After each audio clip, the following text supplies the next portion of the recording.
आई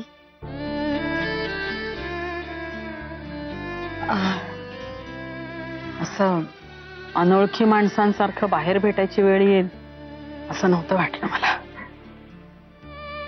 आई मग तुम्ही घरी आला असतात तरी चाललं असतं. नाही ग, सरनाईक साहेबांना नाही आवडत आम्ही आलेलं. त्यामुळे तुला किंवा शुभ्राला नुसती बघायची इच्छा जरी असली तरी मन मारावं लागतं. आई आय एम सॉरी. नाही नाही असू देत, आपल्या भेटण्याचा तो विषय नाहीये. परवा रात्री तू घरी थांबली होतीस तेव्हा तुझ्यात आणि सत्यजित मध्ये नेमकं काय घडलं ते सांगशील मला प्लीज?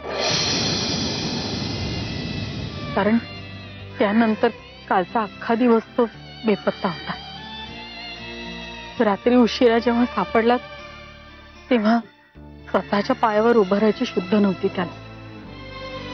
विहंगने जवळपास आपल्या खांद्यावर वाहून आणला. नक्की तुमच्या दोघांमध्ये असं काहीतरी घडलं असणार, त्यामुळे त्याने हा नवीन तळ गाठला. म्हणजे सांगशील का?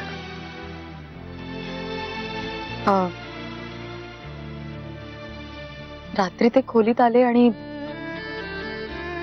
बोलणं झालं आमच्यात, पण काही नवीन निष्कर्ष नाही निघू शकला. मला कळत नाही कुठल्या गोष्टीमुळे. आणखीन किती दिवस चालणारच? म्हणजे माफ कर ना त्याला, पुरे झाला आता हा फास. फार्स? आई तुम्हाला हा सगळा फार्स वाटतोय? हे वास्तव आहे माझं. आनंद नाही होतो मला असं वागताना.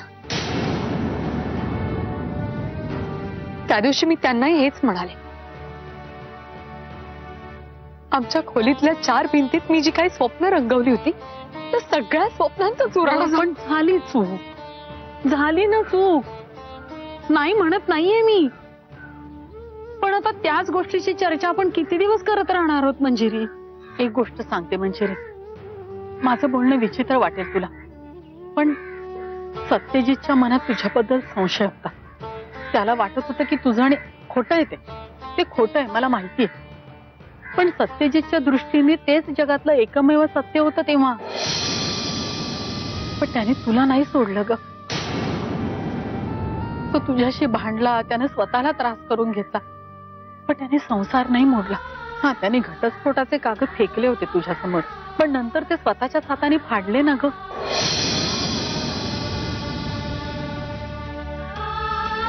त्याच्या मनातला संशय सुद्धा त्याचं तुझ्यावरचं प्रेम कमी करू शकला नाही. म्हणजे मला मान्य आहे की या लग्नात तुझ्यावर अन्याय झालाय, पण या बाजूनही विचार करून बघ ना.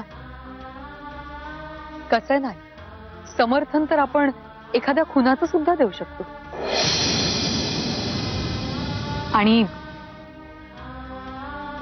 आणि बरोबर आहे, तुम्ही म्हणताय ते अगदी बरोबर आहे. यांचा माझ्यावर संशय असताना सुद्धा यांनी सोडलं नाही मला. यांनी काय केलं? माझ्यावरचा राग काढण्यासाठी दुसऱ्या बाईशी संग केला. अगदी माझ्या मुलीच्या जन्माच्या वेळी सुद्धा.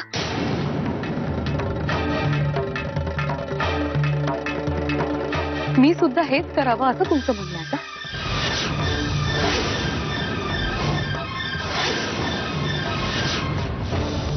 हो, त्यांनी घटस्फोटाचे कागद फाडले होते, पण तेव्हा त्यांना हे कळलं होतं की माझ्या पोटात त्यांचं बाळ आहे. त्यांनी मला सोडलं नाही, पण बाळाला जन्म दिल्यावर बाळ त्यांच्या हवाली करायचं आणि मी कायमचं तोंड काळं करायचं असा आदेश काढला होता त्यांनी. एका आईसाठी ही खूप मोठी शिक्षा आहे असं नाही वाटत तुम्हाला आई? आणि आज जेव्हा मी विचार करते तेव्हा प्रश्न पडतो मला ही शिक्षा सुनावण्याचा हक्क त्यांना कोणी दिला? कसं नाही, या विषयावर तुम्ही माझ्याशी जेवढा वाद घालाय तेवढं माझ्या मनातलं वादळ पुन्हा उफाळून बाहेर येईल. मोठ्या मुश्किलीने ताबा मिळवलाय मी या सगळ्यावर. तुम्हाला चांगलं माहिती आहे, माझ्या वडिलांना तुमच्या समोर खडसावून सांगितलं होतं की ज्या घराचं मी माप ओलांडून आले त्या घरातनं 4 माणसांच्या खांद्यावरूनच बाहेर पडेल. असं असताना त्या दिवशी शुभ्राला घेऊन उंबरठा ओलांडताना मी किती मरण मेले असेल माझं मलाच माहिती. तुम्ही सुद्धा या सगळ्याचा एकदा विचार करा ना. सत्यजित तुमचा मुलगा आहे म्हणून तुम्ही त्याची बाजू मांडणं मी समजू शकते, पण तुम्हाला आई म्हणण्याचा हक्क तुम्हीच दिलाय ना मला. मग माझ्या बाजूने सुद्धा कधीतरी विचार करून बघा. मंजिरी,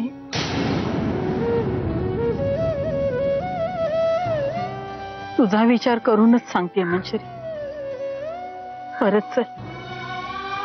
अगं अख्खं आयुष्य आहे, पदरात लहान मूल आहे, कसं करशील ग? तुम्ही कसं केलं ताई?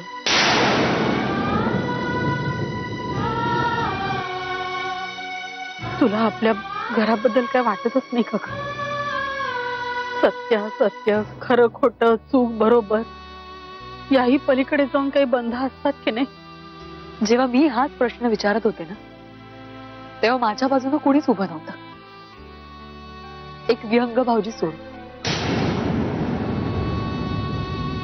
मला तर असाही प्रसंग आठवतोय जेव्हा तुम्ही स्वतः माझ्या हाताला धरून मला बाहेर काढायला निघाला होता. मग मी माझ्या पोटच्या मुलाशी भांडण पत्करून तुझी बाजू घेऊन उभी होते, हाही प्रसंग आठवत असेल तुला. म्हणून तर मी सत्यजितची नातं तोडलंय, फक्त तुमच्याशी नाही. अशा अर्धवट नात्यानं काय अर्थ आहे ग? म्हणजे तू माझ्या सत्यजितची बायको आहेस म्हणून तू माझी सून आहेस, आणि म्हणूनच. आई प्लीज, तुमच्या आणि माझ्या नात्याबद्दल मी असा विचार कधीच नाही केला. कदाचित ही पण चूकच असेल माझी. परत मी म्हणजे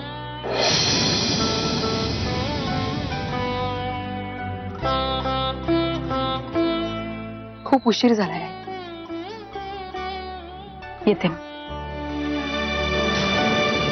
प्रिया, प्रिया, हे प्रिया. अरे गल्लीच्या टोकावरून हात मारल्यासारखी का मारतोयस? गल्लीच्या टोकापासून हात मारत यायला पाहिजे अशीच बातमी आहे. काय झालंय? दिल्लीच्या ऑफिस मधून फोन होता, they want me back, so we'll have to go back to Delhi. काय झालं? मूर्ख जर का गरा गरा फिरवतोस काय? मला लहान आहेस का आता? Priya, you not happy? तू खुश आहेस ना, मग झालं तर. म्हणजे काही नाही, तू कपडे बदल, मी चहा करून आण. प्रिया एक मिनिट.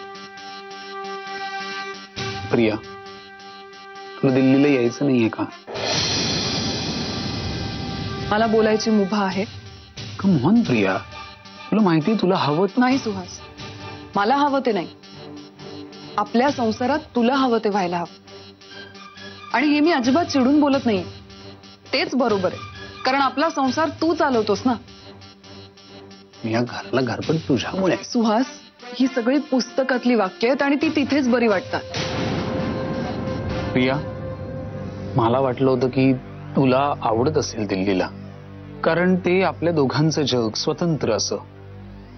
कोणी आपल्यामध्ये ढवळाढवळ करायला नाही, आपण कोणाला आन्सरेबल नाही, त्यामुळे आपल्यात भांडणं होत नाही. अच्छा, म्हणजे म्हणून जायचं आपण दिल्लीला? नाही, म्हणून जायचं असं म्हणत नाहीये मी. सुहास, मला तुझे काही गैरसमज दूर करायचे. आपण जर दिल्लीला राहिलो तर आपल्यात भांडणं होणार नाही, आणि पुण्यात राहिलो तर होतील, असं अजिबात नाहीये. नाही, मला असं मला बोलू दे ना कधीतरी. सुहास, आपल्यात भांडणं मुळात तेव्हा होतात जेव्हा तू स्वतःच्या बायकोपेक्षा जास्त विश्वास इतर लोकांवर, इतर लोक काय म्हणाली, त्यांना काय वाटलं यावर ठेवतोस. मी असं कधीच केलेलं नाही. अजून माझं संपलेलं नाहीये. आणि दिल्लीचं म्हणशील तर हो, मला मान्य आहे ना, ते आपलं एक वेगळं जग आहे, स्वतंत्र जग आहे. पण त्या स्वतंत्र जगात 24 तासांपैकी 14 तास मी एकटीच असते, कारण तू कामावर जातोस ना. प्रिया, तू कधीच बोलली नाहीस मला यापूर्वी हे. आत्ताही बोलले नसते. तू आत्ता विचारलंस ना म्हणून सांगते. आणि हो, मला तिथे एकटेपणा सहन करावा लागतो म्हणून आपण दिल्लीला जाऊयाच नको असं मला अजिबात म्हणायचं नाही. आपण जाऊया, आणि मगाशी ठरलं तसं आपला संसार तुझ्या मर्जीनेच चालला पाहिजे, कारण तू हे घर चालवतोस, तू पैसे कमवतोस, मी नाही. पण प्रिया तू जर नाखुश असशील त्यांनी काहीच फरक पडत नाही. फक्त पॅकिंग कधी करायचं तेवढं सांग, मी येईन निमूटपणे तुझ्या बरोबर. आपल्यात विषय हा झालेलाच नाही आणि आपण काही बोललेलो नाही असं समज. मी चहा आणते. प्रिया प्रिया सुहास, आपल्या लग्नाची प्रत्येक संध्याकाळ तुला भांडणातच घालवायचे का? दिल्लीला असताना नाही झाली आपली भांडणं. अरे मग जाऊया ना आपण. मी म्हणाले ना उद्याच जाऊया. तू म्हणत असशील ना तर आजच निघूया का? मुद्दा तो नाहीच आहे प्रिया. सुहास प्लीज, आपण हा विषय इथे थांबूया. हे बघ, सगळं तुझ्या मनासारखंच होणार. आपण दिल्लीला जाणार आहोत आणि हे फायनल आहे. भले तिथे आपल्या हक्काचं घर नाही, ओळखीची माणसं नाहीयेत, माझा जीव घेणं एकटेपण आहे, पण तरी सुद्धा आपण जाणार आहोत. खुश? माझी नोकरी आहे प्रिया तिथे. पण तिथे माझं सत्यजित नाहीये ना.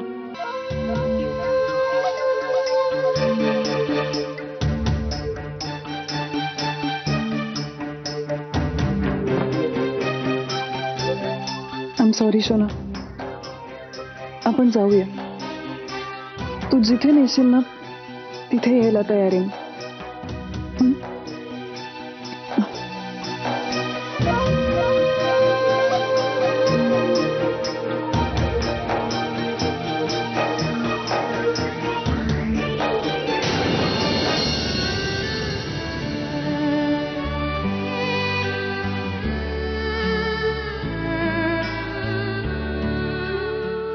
अरे वा, झाला का फराळ? हो, बेसनाचे लाडू आहेत.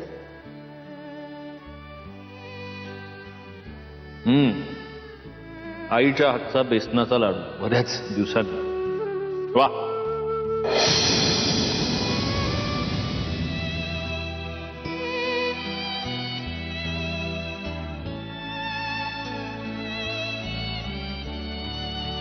प्रसाद वाट सगळ्यांना. हो. बाय द वे, हे बेसनाचे लाडू तू अगदी आईसारखे केले होतेस. मला कळलंच नाही. आईच म्हणाली मला की हे लाडू तू केले होतेस म्हणून.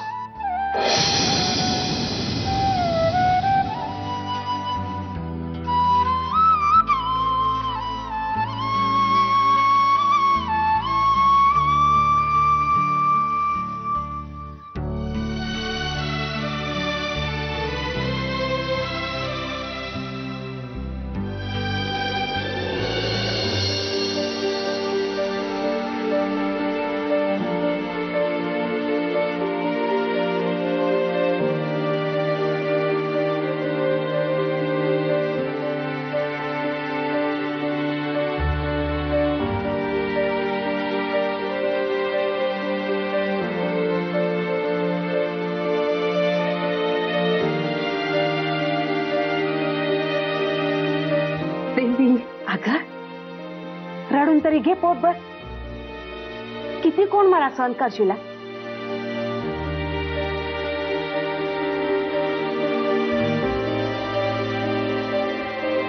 मी आलेच वॉश घेऊन तुमच्या मदतीला. तुझं धनी इथेच असतात ना मग? कोल्हापुरात?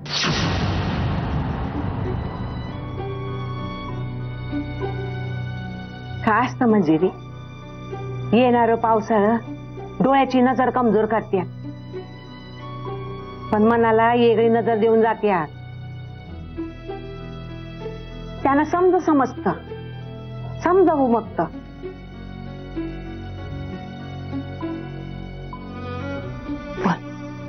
काय बी नसले तुमच्यात.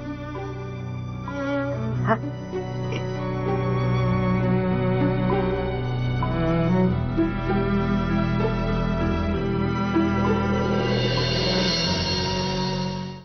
मुद्दा जरा नाजूकच आहे, म्हणून म्हटलं की आधी तुम्हा दोघींशी बोलून बघावं.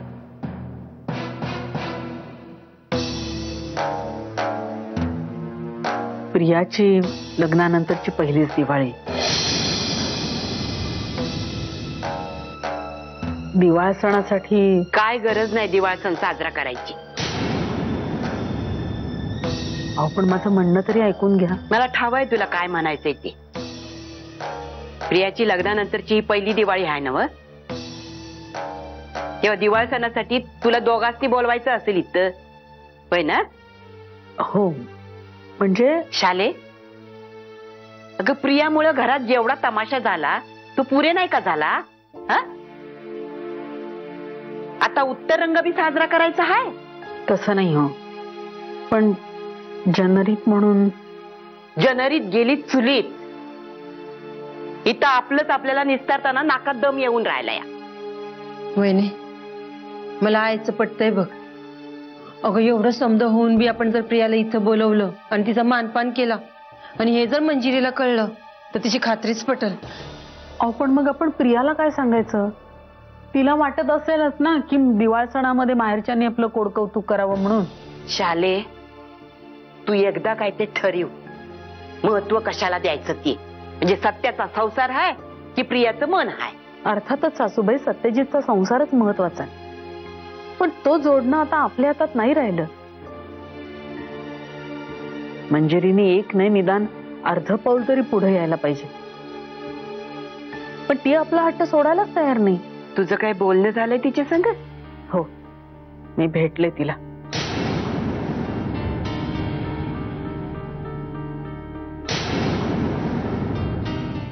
घराच्या बाहेर एखाद्या तिराहितासारखं भेटले. वहिनी, तू कधी गेलतीस? मग आम्हाला सांगितलं नाहीस ते?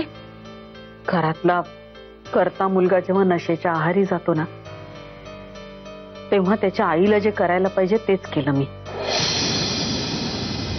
मी तिला भेटले, तिची समजूत घालायचा प्रयत्न केला, पण ती काही ऐकूनच घ्यायला तयार नाही.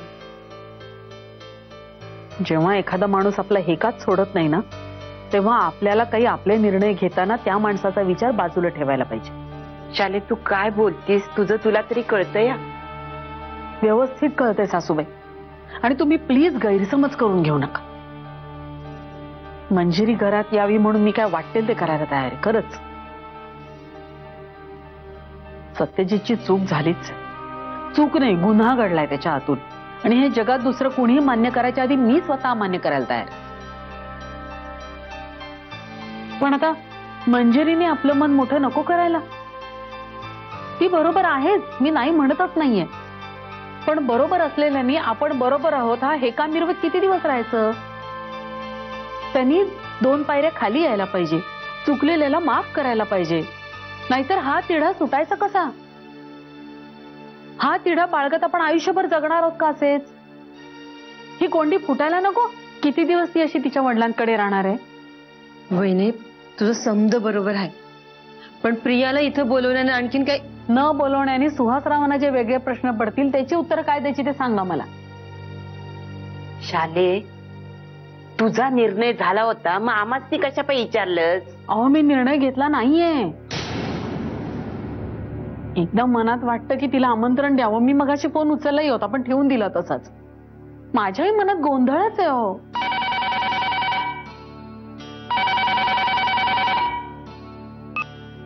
हॅलो मावशी, प्रिया बोलतेय.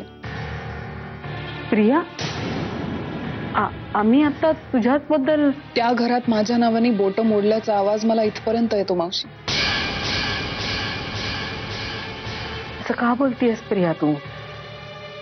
तसंच असायला हवं. त्या घरची लक्ष्मी त्या घरात नाहीये, आणि या सगळ्याला कारणीभूत मी आहे. प्रिया, हा विषय नको आता. हा तुझ्या मनाचा मोठेपणा आहे मावशी. बरं, जाऊ दे. मी हे सांगायला फोन केला होता की मी आणि सुहास दिवाळीपर्यंत पुण्यातच आहोत. असं वाटलं होतं की 1-2 दिवसात दिल्लीला जाऊ, पण तसं काहीच होत नाहीये. म्हणजे आता लग्नानंतरची पहिली दिवाळी पुण्यातच. हो, म्हणजे आता आमचं तेच बोलणं चाललं होतं की दिवाळ सणासाठी सुहासरावांना आणि तुला घरी. नाही, नको मावशी, प्लीज आम्हाला तिथे बोलवू नकोस.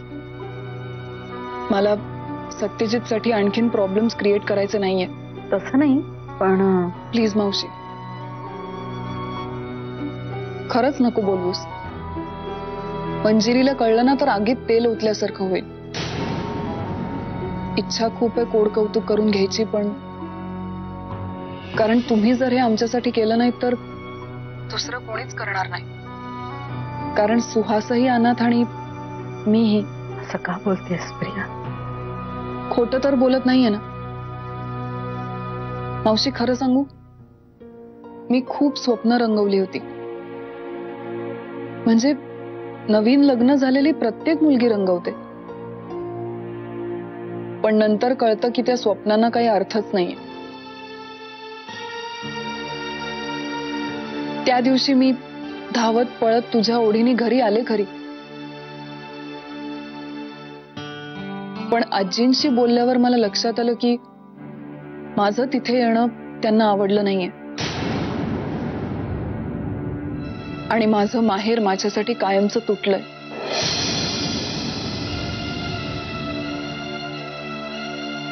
मी पुन्हा त्या घरी तशा हक्काने कधीच येऊ शकणार नाही आता.